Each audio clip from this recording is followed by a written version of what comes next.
Nutrition podcasts anywhere on the planet today.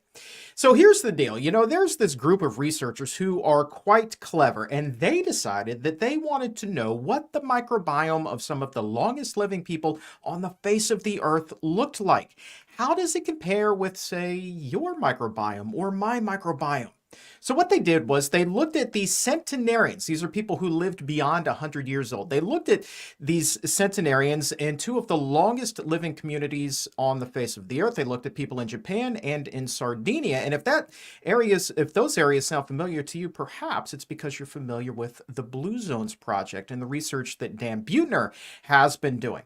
And so what these guys discovered was absolutely fascinating, and joining us to talk about the results and how your microbiome might be impacting your life expectancy is our friend, the Mac Daddy of microbiome, the guru of gut health, the man who has a full-blown bromance with fiber, our friend, the Gut Health MD, Dr. Will Bulsiewicz. If there's a question that you have for the good man, post it in the comments or in the chat. We're going to get to as many as we can when we open up the doctor's mailbag. And with that, let's welcome the Mac Daddy of microbiome, the guru of gut health, the bromance with fiber, my guy, Dr. B. How you living, man?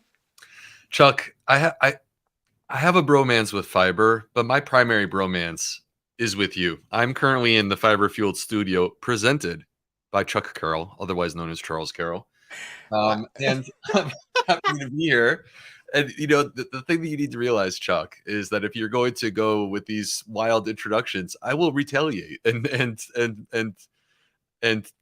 give you a little tease as well. I encourage. And so if you want to go tit for tat every month, we can do this, man. It'll be a game of one-upsmanship. And suggestions are welcome, so drop them in the chat. Let the games begin. All right, man, let's talk about longevity and microbiome, two words that I had not really put together before. But I know that they were looking at a couple hundred individuals from Japan and Sardinia. Really interesting findings here. What did they discover? Yeah, so first of all, this is coming out of the Broad Institute, which is in Cambridge, Massachusetts, in association with Massachusetts General Hospital. And the key author here is someone named Romnick Xavier, who actually I interviewed with, but it was a long time ago when I was interviewing for my GI fellowship. And they were recruiting me to Mass General Hospital. Anyway, I ended up going to a different place, UNC, but so this is someone that I'm familiar with. He does amazing work, and it's in the space of where the microbiome comes into contact with the immune system. And so what they were looking at here, Chuck, which is kind of unique, is not just looking at the bacteria, which is where we tend to focus all of our attention when it comes to the microbiome, but they were simultaneously taking a look at the viruses. It turns out, so we talk about numbers like 38 trillion. Okay, 38 trillion is the number of bacteria that we have living inside of our intestines. And that outnumbers our human cells. We are less than 50% human.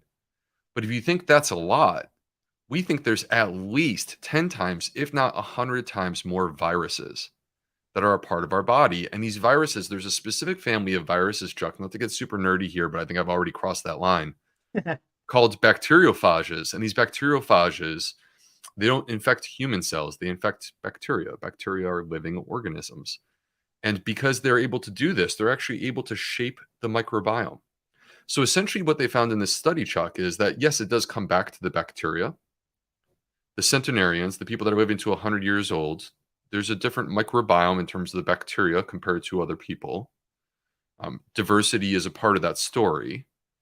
But that it actually turns out that it appears the viruses are bringing out certain characteristics within the bacteria.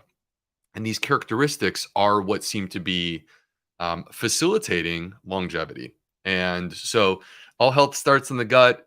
Part of this is the bacteria. And really what they're adding to this story here is the simultaneous view into what's going on with the viruses. Yeah, and it's really interesting that you started there with the viruses, because one of the things that I read in a story that was kind of covering this research was that it was a quote from one of the researchers who said, like, some of these viruses that you have in you, they could not care less about those human cells. They only care about the stuff that's rolling around in your gut right there. And that blew me away, because I just assumed that all viruses were kind of naturally programmed to attack human cells. Not the case, though.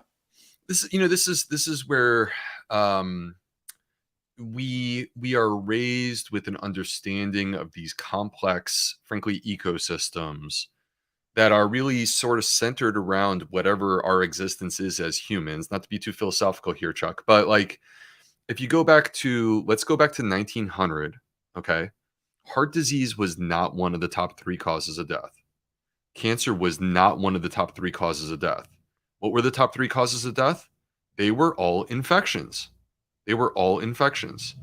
And the development of antibiotics, which, by the way, came out right around the end of World War II, like 1944, 1945, the development of antibiotics is what allowed us to overcome the top 3 causes of death and get to a place where now what we're dealing with is heart disease and cancer instead of infections. So I think that the point that I'm trying to make here, Chuck, is that we have been raised to, for example, vilify bacteria. Bacteria are bad. No, bacteria are good. There are some bad ones, but the vast majority of them are good. We've been raised to believe that parasites or worms are bad, but actually we have research that suggests that there's certain parasites that actually are beneficial and protect us. There are worms that protect people from Crohn's disease. We have been raised to believe that viruses are bad, and clearly that's understandable within the framework of, look, we just got out of a pandemic. It was scary. Of course, we think viruses are bad right now. But yet, no, viruses are far more complicated than this. And they don't just touch humans, they touch all life. And in many cases, those viruses are doing things that are beneficial to humans. And this is an example of it right here. So what do you think is happening here? What causes the microbiome for these centenarians to look a little bit differently than the typical person? Is it their diet? Is it their overall lifestyle? What do they think? I mean, do we even know yet at this point? Well, we don't really know how to shape the virome. So what the scientists are inferring here is that the virome, meaning the collection of viruses that a person contains, is actually directly affecting the microbiome. And through that effect is providing these benefits where people can live to a ripe old age. And we don't know how to shape the virome. It's not the same as the microbiome. It's not conceptually eat fiber and therefore you will, change the viruses. But at the same time, I don't think that we should lose sight of the big picture here and overly fixate on these viruses just because we have this one study that is compelling and interesting. Let's not lose sight over the fact that we have tremendous control over our microbiome. Yes, viruses are part of what are shaping it, but we also have tremendous control over our microbiome. And if you go from blue zone to blue zone to blue zone, the 5 of them, or perhaps if you've read Dan's new book, there's now 6. If you go within these places, there are certain themes that start to emerge. And these themes, from a dietary perspective, are the exact same themes that you will hear me out there pounding the drum, shouting and yelling from the rooftops. This is what we need more of in our life. We need more fiber. We need more plant-based foods. It's the exact same thing that they're doing in the blue zones, right? So it's not a coincidence that the things that prove to be beneficial to our gut microbiome also turn out to be the exact same things that are beneficial for longevity. It's all intertwined. I want to read this sentence to you from one of those articles that I was mentioning earlier. I just love the way that the person worded this because it gets me so excited for this, man, and this conversation. It's just framed magnificently. If it doesn't get you fired up, I don't know what will. Quote, in centenarians, the team found not only more diverse bacteria and viruses, but also viruses in the lytic lifestyle during which viruses are active and burst and kill the bacteria they infect, a phase that is more common in infants than adults. That paints quite the picture in terms of how these viruses are going to work in there, man. That's pretty cool. I wonder though, like, what is it, in infants versus the adults, and then then we have these centenarians that share these properties as well. What do we know about what's happening with infants versus as we get older? Is it just because everything's so new, or what's up? Well, we don't know where things stand with the viral biome that we call the virome. We don't know where that stands through the entirety of the life cycle. This study, they did take a look at people at 3 different ages, around 18 years of age, 60 years of age, and then the centenarians. So they were getting a little bit of a picture of what this looks like, but like we don't have this clarity of, what is the evolution of the virome as we move through life. But we do have a relatively clear picture of the evolution of our microbiome in terms of these bacteria and how they change during the course of our life cycle. And one of the things that's quite striking, Chuck, I noticed that there was someone in the chat who said, "Can we talk about inflammation?" And so one of the things that's quite striking is the way in which the development of our microbiome during our early years of life actually impacts our immune system and what our immune system recognizes to be good or normal or bad. In a way, our microbiome is training our immune system. And the reason that I bring this up is because I saw another recent study, Chuck, a different study, where they looked at the microbiome of people at age 12 months. And they were able to predict, using the information from a poop sample of a child who is 12 months old, they could predict who was going to go on to develop allergic type issues. That means asthma, that means seasonal allergies, that means food allergies. They could predict that based upon a poop sample from a 12-month-old. That's amazing, dude. Again, I said it recently on the show and I'll say it again. Like, I should not have slept through science class growing up. I don't know what has changed between now and then, but I find this stuff absolutely fascinating. Absolutely fascinating, man. Did you show up for science class in high school? Did you? I'm sure you did. You Chuck, strike me as the kind of guy that's always been on board with this stuff. come on, man. Of course. I love I, science. I I love know. science. I was a chemistry major in college. There you go, right? The Mac Daddy of Nerdy. microbiome. Of course you Super were. nerdy. I'm Of like in course. this chemistry lab and blowing stuff up. I mean, that was me.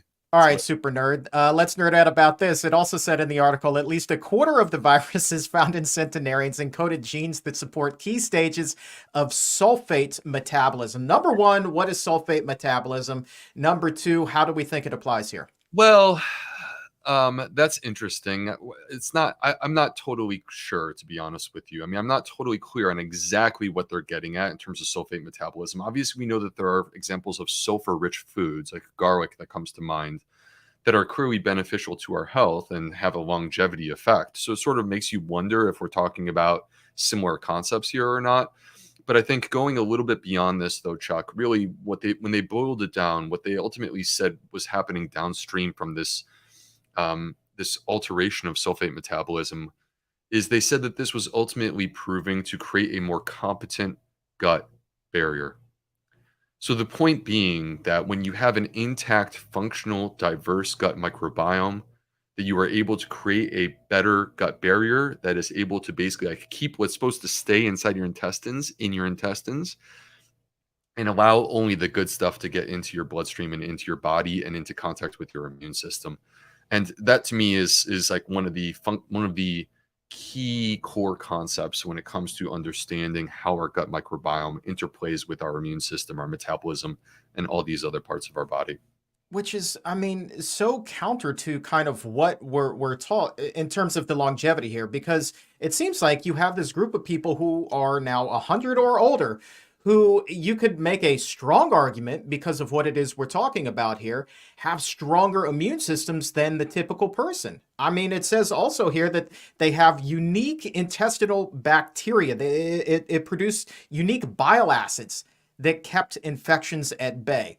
We're Right. talking about people over 100 that have that. People in their 40s, 50s, 60s, a lot of us don't. Yeah, and they're trying to decode these frankly quite complex things that are dynamically changing by the millisecond, and we're looking for insights into this. And I think that the key takeaway here is let's not sit on our hands and wait for scientists to create some sort of pill that we take that delivers bacteriophages and think that that's going to be the solution in the long run. Every single time that we try to engineer, like excessively engineer the way that the body works, we end up discovering that we're not as good at it as we think that we are. And instead, I think that the foundational approach here is that there are steps that we can take that are clearly proven to provide longevity, to allow us to live longer, healthier lives, that ultimately work through the gut microbiome, and they can be implemented today, and we don't need to wait another day. And no matter what age you are, no matter what age you are.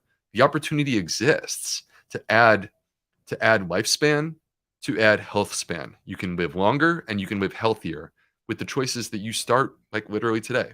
And to me, I come back to it's a simple concept, but it's an effective concept. I come back to fiber. I come back to fiber. What does the data say? The data say that people who consume more fiber, they live longer because they're less likely to have a heart attack.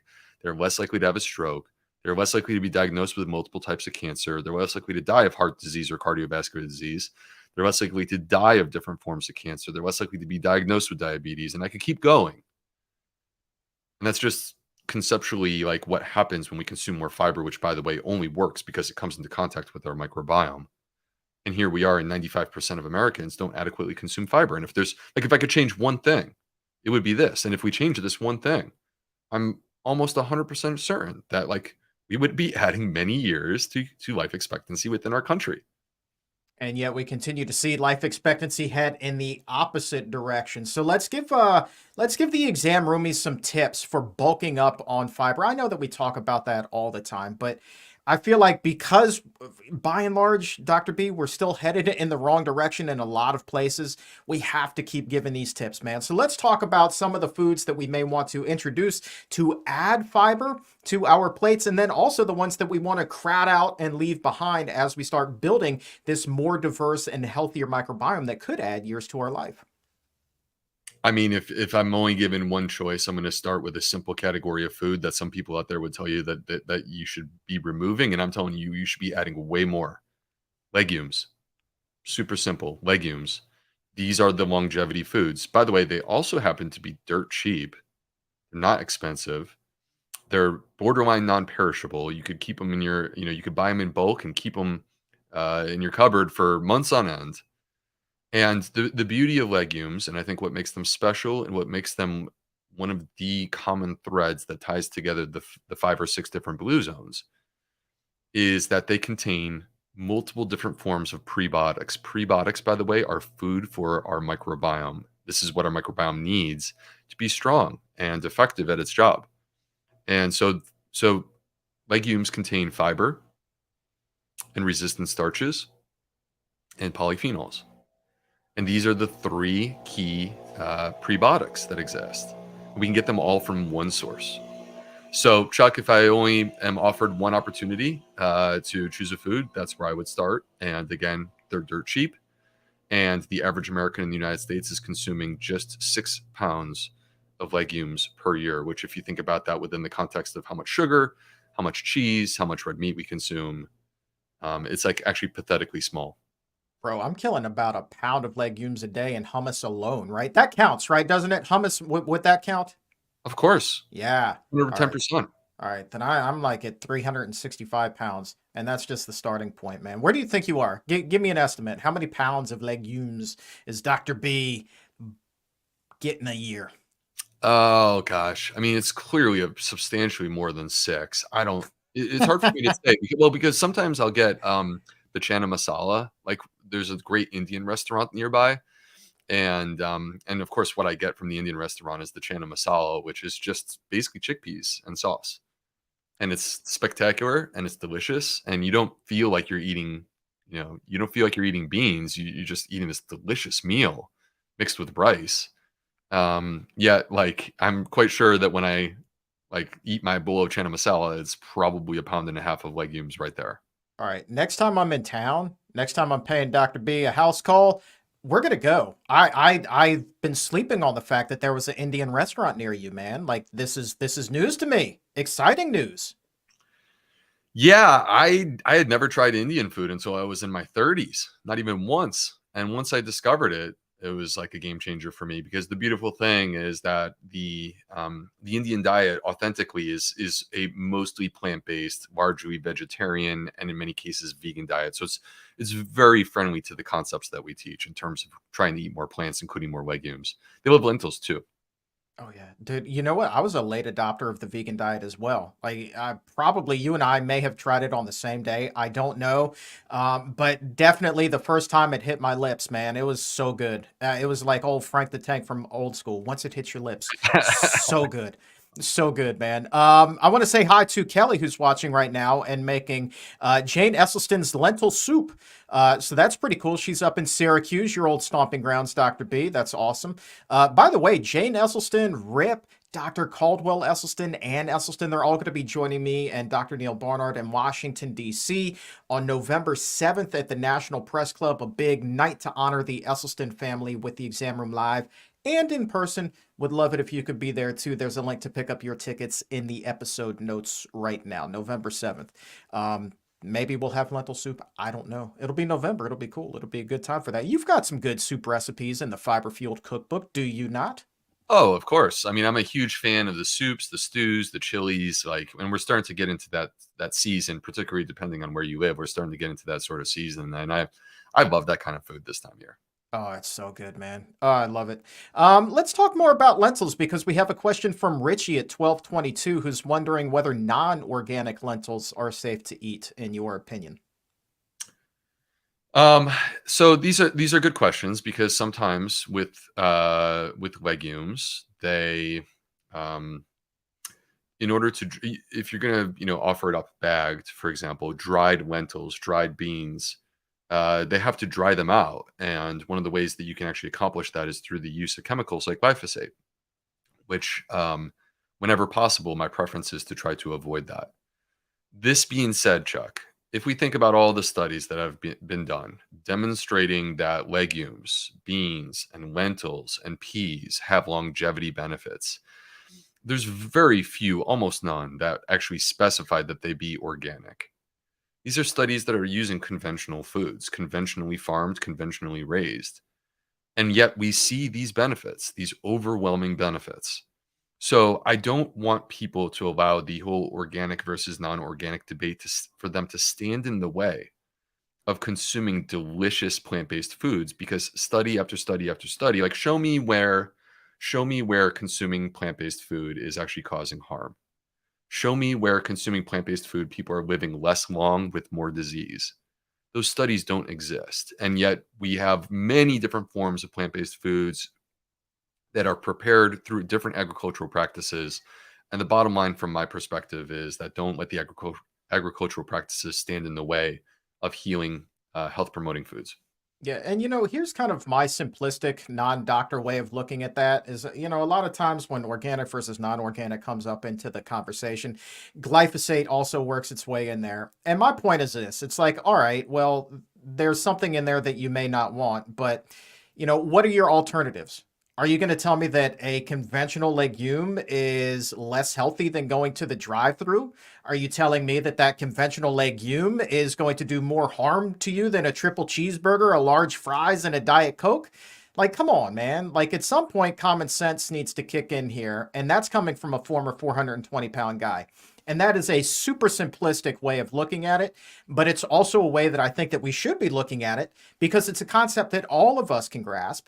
And I'm not sure that there's anybody out there who could genuinely argue that the triple cheeseburger, that the large fries, that the Diet Coke were in fact healthier than the conventional legume. It just does not compute on any level to me, Dr. B. No, it doesn't compute on any level. And let's not forget that there's issues around those foods beyond just the nutritional quality of those foods. There's agricultural concerns there as well. I mean, in the Lawrence David study published in Nature in 2014, which by the way is one of the most cited microbiome studies ever done, they did something interesting. They put people on 5 days of a plant-based diet versus 5 days of a completely animal-based diet. I recommend that people pull up the study and read it for themselves and read what the authors say in their discussion, because they're pretty clear in terms of what they thought was beneficial. The plant-based diet led to within just 5 days changes in the microbiome that are clearly associated with beneficial probiotic microbes. We got more of those. And on the flip side, the 5 days on the animal-based diet had some concerning features, including the emergence of bacteria such as Bilophila wadsworthia that are associated with inflammatory bowel disease and associated with colon cancer. But in addition to that, there was a unique finding, and that was that in just 5 days on an animal-based diet, people developed antibiotic resistance within their gut microbiome. Where does that come from? Well, that is not antibiotic resistance is not innate to the animal product. Antibiotic resistance comes from the fact that those animals were being treated with antibiotics. And that's one of the issues that exists out there.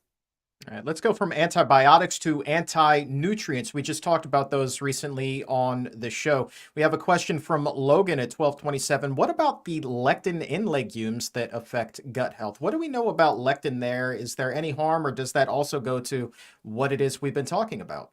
Yes, I am so glad that this is being brought up. Thank you, Logan. I saw this question. I was really hoping that you would pull it up, Chuck. Great minds think alike. So lectins, a lot of hype, not a lot of science. If you start to dig into lectins, like sincerely, if you go to PubMed and you start searching for what is the effect of lectins on the human body, what you're going to discover is actually quite a few studies that say that they protect us from cancer, which is the number 2 cause of death in America. And if lectins from, for example, legumes, truly did disturb and damage the gut, if they truly did disturb and damage the gut, then there's absolutely no way that I would sit here and say that they are longevity foods, because there would not be data to suggest that people who consume more legumes live longer with less disease. That's because when people disturb and damage their gut microbiome, they are increasingly likely to develop disease, not the opposite of that. So these foods are clearly beneficial in terms of our longevity, clearly reduce. I mean, there's overwhelming evidence, systematic reviews and meta-analyses in which people who consume these foods, they're less likely to have a heart attack. They're less likely to have heart disease. They're less likely to have cancer. There's multiple forms of cancer that are reduced. We could go down the line. There's even more. You're less likely to have diabetes. If it was disturbing and damaging the gut, that simply would not be the case. Now, all of this being said, let's also bear in mind that there are books, you know which ones, that have been published claiming that the source of our epidemics are lectins. And it simply makes no sense. I mean, it makes no sense. The average American is consuming 6 pounds of legumes per year, which is actually less than our parents did or our grandparents. 50 years ago, people ate 8 pounds per year. We're down to 6. We've reduced it substantially. And yet all of our issues are stemming from this. It just doesn't pass the test of making any common sense. It's particularly disturbing because many times those books claim that the solution is to purchase a supplement that actually has 0 studies to demonstrate that it does anything. So I think that there's something kind of fishy going on there. Now, that being said, Chuck, with legumes specifically, when you cook them, the lectin content is reduced profoundly to the point of being borderline non-existent. If you were to consume raw beans, which I do not recommend because they might break your teeth, but if you were to consume raw beans, you may run into a problem with excessive lectin intake. When you cook beans, the lectins borderline disappear entirely. And if you were to pressure cook them, they disappear even more. But frankly, people are not pressure cooking their food when they live longer with less disease. They're just eating beans. Every time like that conversation comes up on the show, the warning about not eating raw beans comes up. I really don't know anybody who puts raw beans in their mouth and tries to chew. Have never met anybody, probably will never meet anybody that does this. It just doesn't Maybe sound. something hockey players do. Maybe hockey players, maybe this is why they have no teeth. Is that what it is? Yeah, maybe this is like they haven't told us yet, but part of hockey culture is to eat raw beans for fun and knock your teeth out. Is that the secret to Gretzky and Ovechkin's success over all those years? Is that what the deal is? Might be. That's hysterical. Fraud dry beats. Oh my goodness gracious, man. I do love this. Leslie Frazier, how about fermented foods and longevity? Do we know anything there? Fermented It's foods. okay if we don't. So like let's take the study that we just were looking at, and one of the things that was quite striking and noticeable, we tend to focus on the viruses because I think that was the novel discovery. But one of the things that was, at this point we've heard this before and we were hearing it again, which is sort of validating, is that there was diversity within the gut microbiome of people who lived longer. Centenarians have more gut diversity.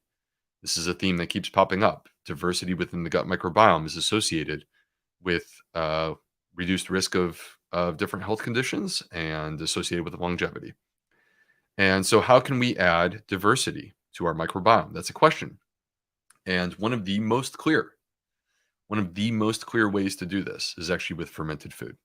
And this was the study that I've referenced many times in our conversations, Chuck, but I'll do it just in case people haven't heard me talk about this before, which is the Sonnenberg and Christopher Gardner study out of Stanford University, where they found that after 8 weeks of ramping up fermented food consumption from borderline nothing to adding several serves of fermented foods to your diet per day, people actually increased the diversity within their gut microbiome. This was in a randomized controlled trial. This wasn't just us, looking at associations. This is like they actually did a randomized controlled trial, and this is what they found. You can increase the diversity within your gut microbiome with fermented food. And that to me suggests that fermented foods are longevity foods. By the way, I would also add that if we did want to look at this from sort of an epidemiologic perspective, which I'm always inclined to do, I think we should be integrating multiple forms of information to kind of paint the picture and try to understand what's happening in the world.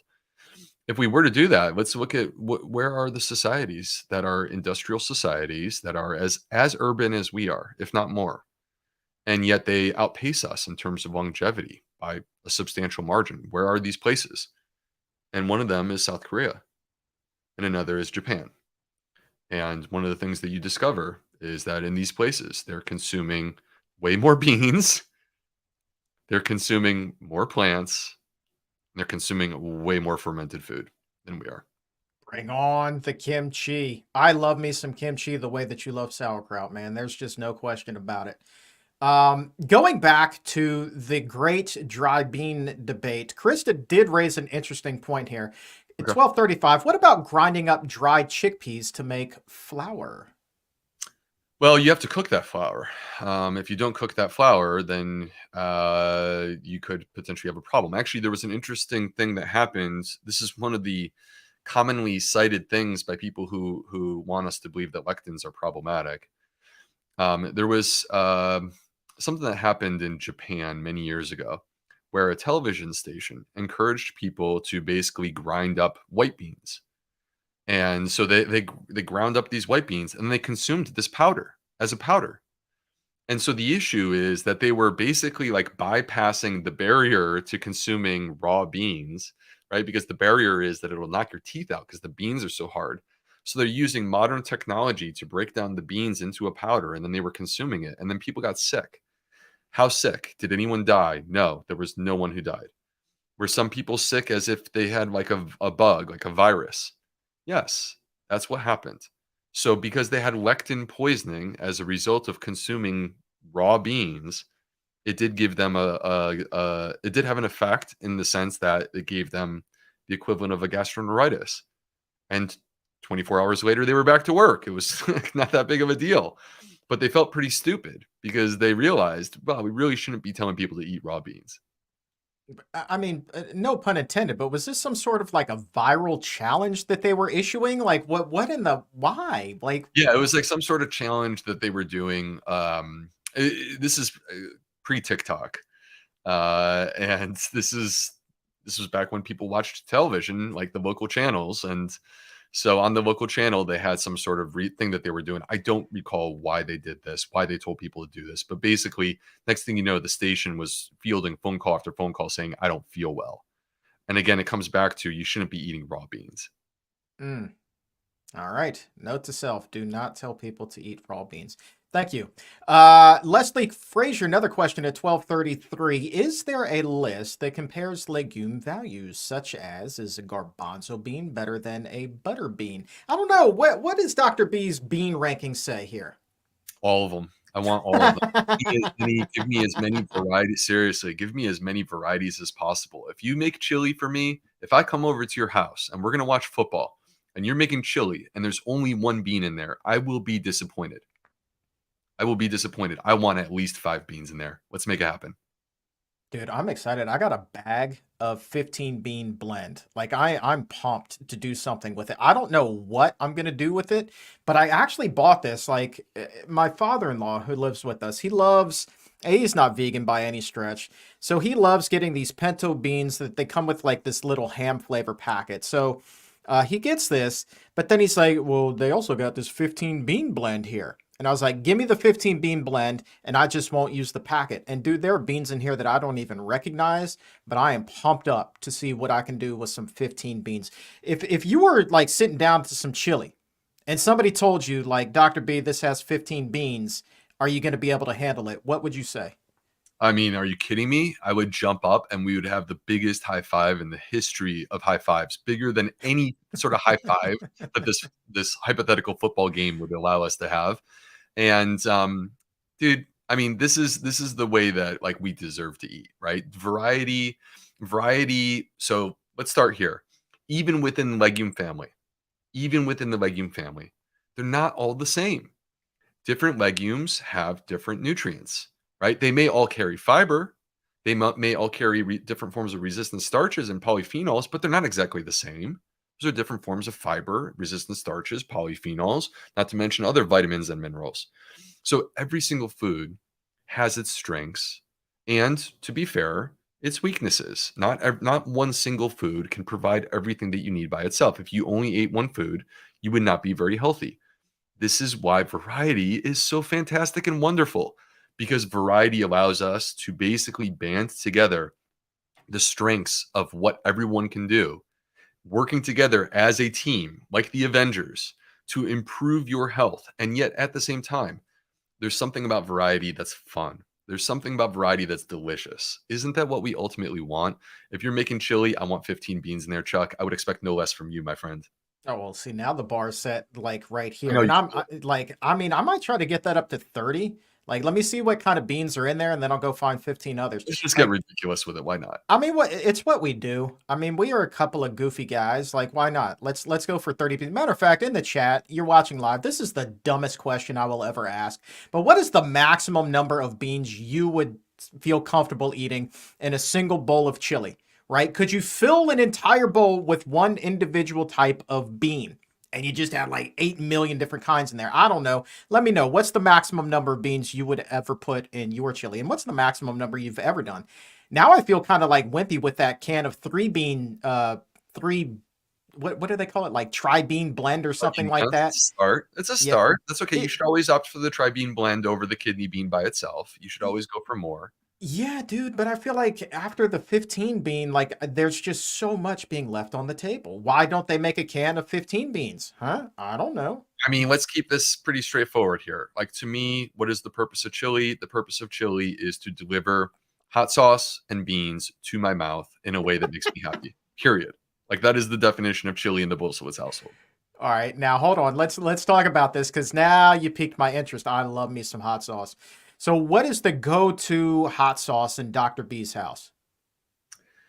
Oh, dude, how much time we got for this? I'm sure I don't know how deep However we much got. time we need. We're talking about the most important thing anybody ever will talk about on the face of the earth today. Let's talk. So there are fermented hot sauces. Many of the hot sauces that are fantastic are actually fermented. It's not hard to make fermented hot sauce, by the way. You actually just take chili peppers and you would ferment them in a brine solution in conceptually the exact same way that you would create pickles. And then the difference being that you blend them up and that's going to be your hot sauce, right? And you could strain it, but ultimately that becomes your hot sauce. We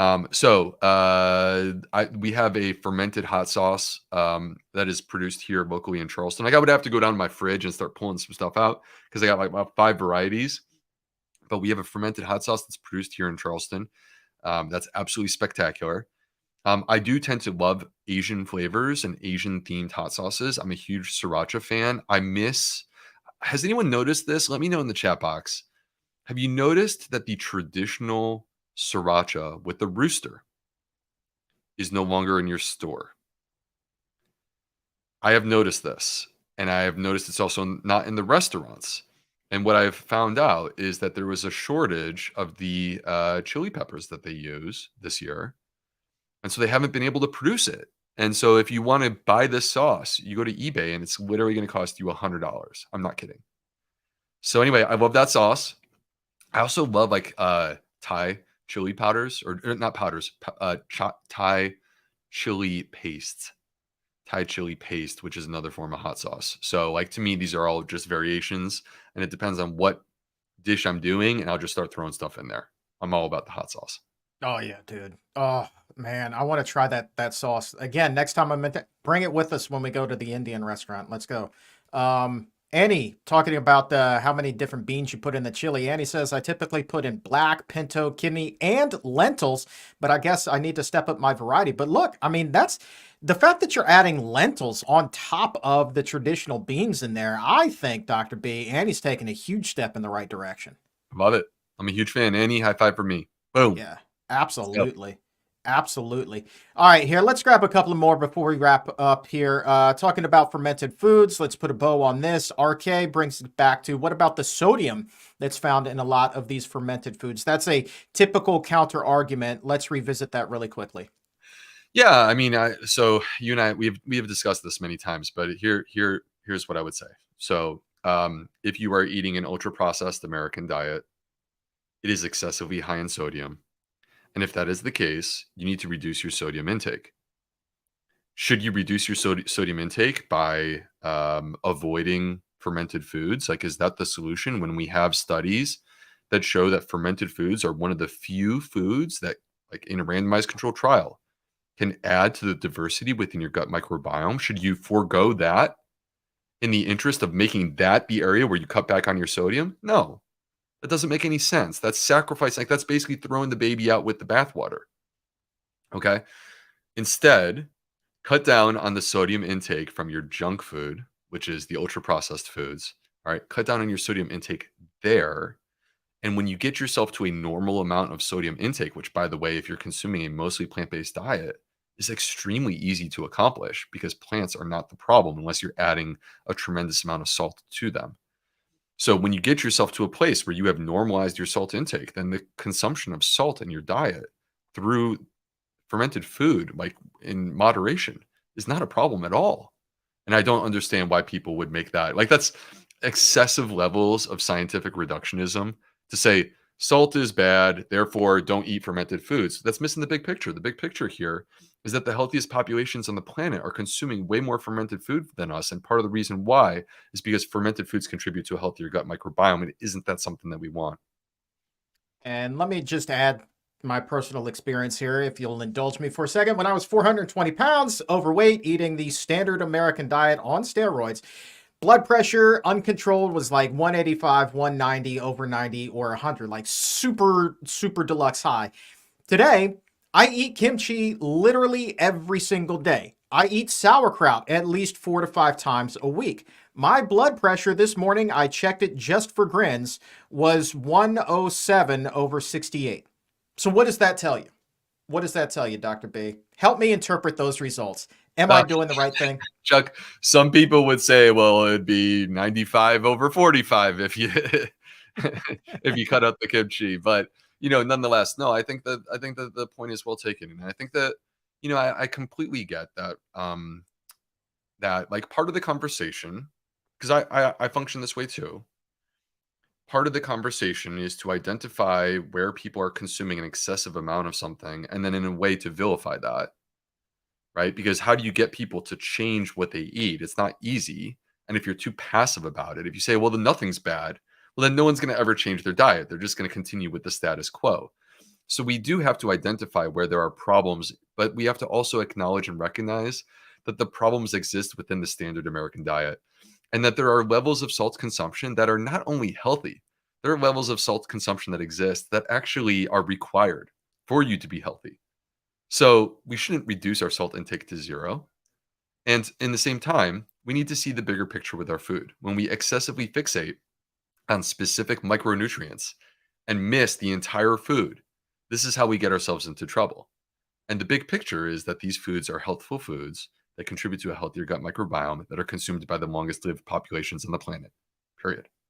All right, let's end with this. And it really doesn't have much to do with longevity, but it is a very interesting question that we have never covered here on the show before. We were talking about food poisoning a little bit earlier, and ML chimed in with a question in the chat, wondering what happens when we come down with a bout of food poisoning. Is all the good that we did to build up a healthy microbiome gone? And then do we have to start over from scratch after that?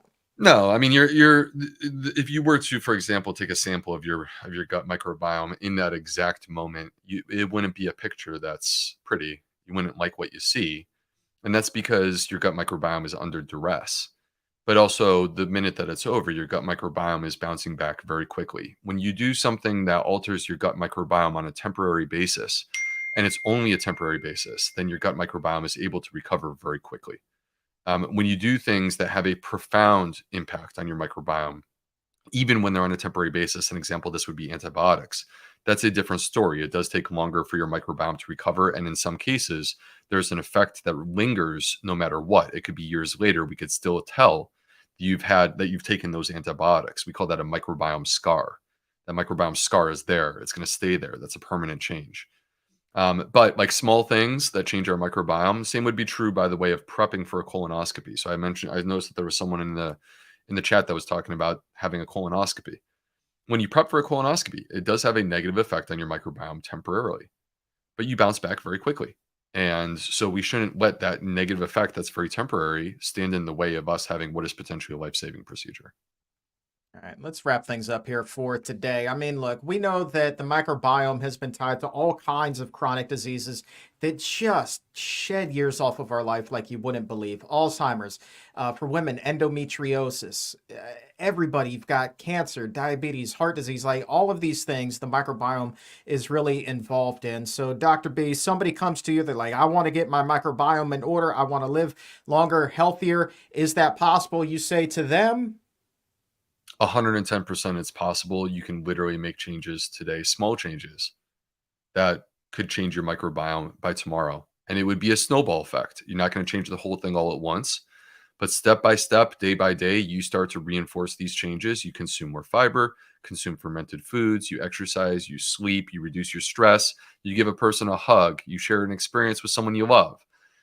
You do these things, you will see the effects and they will come and it will be profound. And you will notice the difference in your bowel movements. no doubt about it. And look, the thought of change and all the things that go into it, that can seem so overwhelming. But one of the things that I love about you is how you've really put this into a concise and easy to digest manner up on your website, theplantfedgut.com. Obviously, the masterclass is there. The microbiome 21 is there. And then I was poking around this morning too. I saw this one that said, oh, by the way, you've got a class for overcoming food intolerance. That is awesome, man. Great resource there. Yeah, man. For me, like I feel fortunate and blessed to have the opportunity to write books and teach courses and provide educational materials for free that can make a positive impact in people's lives. And so for me, that's what I wake up every day and I work hard to do. And there's many ways for people to engage with me and my work. And it falls along an entire spectrum of engagement, and it can also fall along an entire spectrum in terms of the intensity of the cost, whether that be time or money. And so there's a lot of options out there for people, but at the end of the day, if you're someone who has these conditions, I know that you need help. And I don't think that the current system is providing that. And that's where I step in to say, I have things that I think can help you. And so that's an example of one. Yeah, man, you've got the website, you've got the books. Matter of fact, Karen at 12:01 today wrote, when I told my daughter in Austin, Texas to read Dr. B's book, she said her doctor had already recommended it to her. How cool is that, man? Coast to coast and around the world, you truly are just like us, helping to make the world a healthier place, man. And we could not be any more grateful to you for that. So thank you again, my friend. It's my pleasure, Chuck. Thanks for having me. Thanks, everyone. The Gut Health MD, the guru of gut health, the Mac Daddy of microbiome, the man with the full-blown bromance for fiber. That's Dr. B right there. Want to say thanks also to the crew behind the scenes for making the magic happen today. Thank you all. And to you exam roomies for watching and raising your health IQs with us no matter where in the world you are. You have the opportunity to create a blue zone of one. And that begins, as we learned today, with what's in the old microbiome. For everyone here at the Physicians Committee, I am the weight loss champion, Chuck Carroll. Thank you so very much for watching. We will talk to you again very soon. But until then, keep it plant-based.